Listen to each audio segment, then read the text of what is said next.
గొప్ప చరిత్ర ఉన్న ఓయూను కాలగర్భంలో కలపాలని కొంతమంది కుట్ర చేశారని సీఎం రేవంత్ కీలక వ్యాఖ్యలు చేశారు. సీఎం హోదాలో రెండోసారి ఓయూలో సీఎం పర్యటించారు. గుంటూరు, అమెరికాలో చదువుకున్నామని చాలా మంది గొప్పలు చెప్పారని విమర్శించారు. తాను గుంటూరులో చదవలేదు, గూడు పుఠాని తెలవదంటూ కూడా ఘాటు విమర్శలు చేశారు.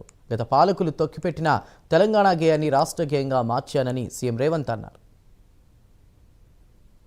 గవర్నమెంట్ స్కూల్లో చదువుకున్నాడు, గ్రామీణ ప్రాంతంలో నుంచి వచ్చిండు.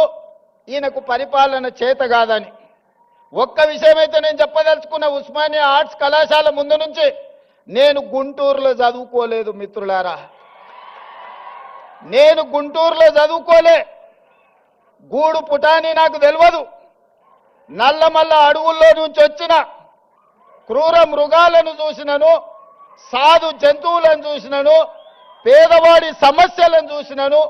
పుట్టినప్పటి నుంచి దళితులతోని, గిరిజనులతోని, బలహీన వర్గాలతోని, మైనారిటీలతోని కలిసిమెలిసి పెరిగిన వాళ్ళ సమస్యలు చూసిన.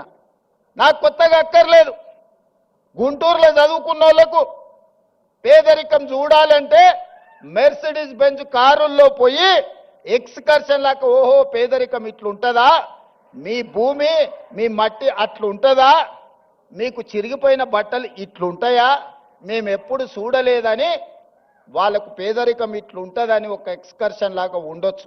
ఆనాటి పాలకుల ఆలోచన అది.